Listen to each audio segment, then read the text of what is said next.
I don't know if you guys knew this, but I've made quite a few Hermitcraft custom minifigures before, and they seem to do decently well. And so recently, I thought that I should make some more so that I can get more subscribers. But what if this time I did something different? So instead of doing Hermitcraft today, I'm doing custom Lego LIFESTEAL SMP minifigures. And if you don't know what the LIFESTEAL SMP is... LIFESTEAL SMP. On LIFESTEAL. LIFESTEAL Season 6. And on this server, every time you die, you lose a heart. If you kill somebody, you steal one of their permanent hearts. And now that you know, let's get straight into showcasing the minifigures. First minifigure to show here is Clown Pierce. Now, Clown Pierce is known as being one of the best PvPers on the server, and until Season 6, possibly the best PvPer.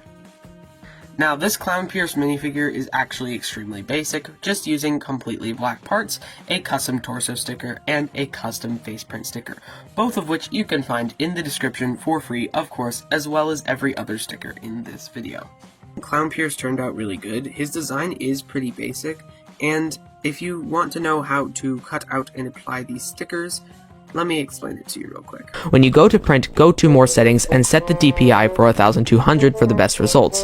Higher DPI results in sharper and clearer images, especially on a smaller scale. Sometimes the printed colors won't match perfectly with the RGB or the hex numbers even. Even if they are the same, you might need to lighten or darken the colors using Publisher's lighting correction tool to get closer to the official Lego colors. And you can print out the torsos from Publisher just to color match a little bit before printing them out at the higher quality.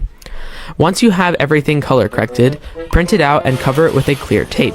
Make sure it is true invisible tape and not the foggy kind to give it the Lego sheen and mimic the plastic texture. Cut out the design as closely as possible following the black lines on the edge. Then use a glue stick glue to attach your designs to the minifigure. If you want the design to be permanent, you can optionally spray a clear acrylic sealer or use Mod Podge to protect the print. If you prefer removable designs, then just leave it and re-glue as necessary. Now that you have that knowledge, we can just use the exact same method for SB737. Now, using the exact same method of a custom torso print and a custom face print, we can get a very decent looking version of the character's skin.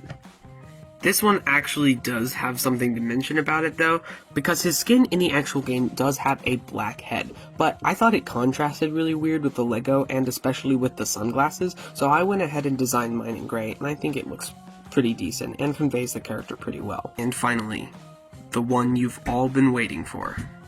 This is my Lego Wreck Wrap. He has a custom painted legs where I have just taken apple barrel paint and painted on the feet and the hip there to give him his blue detailing.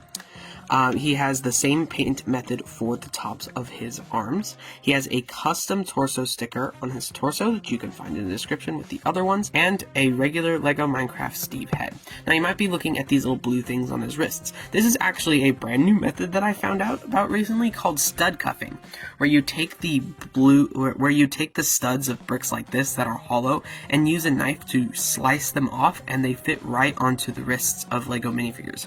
And I think this actually looks really cool. Of course, if you are opposed to destroying your Lego pieces like that, you could always just paint those on as well. And if it wasn't already obvious, yesterday's YouTube video was an April Fool's joke. But if you guys do have ideas for animations you want me to make with these LIFESTEAL minifigures, go make sure to comment on that video and tell me exactly what animations you'd like to see recreated with the LIFESTEAL SMP members, as I have done for Hermitcraft. Alright, make sure you guys subscribe. Maybe we can get to 1,000 with this video.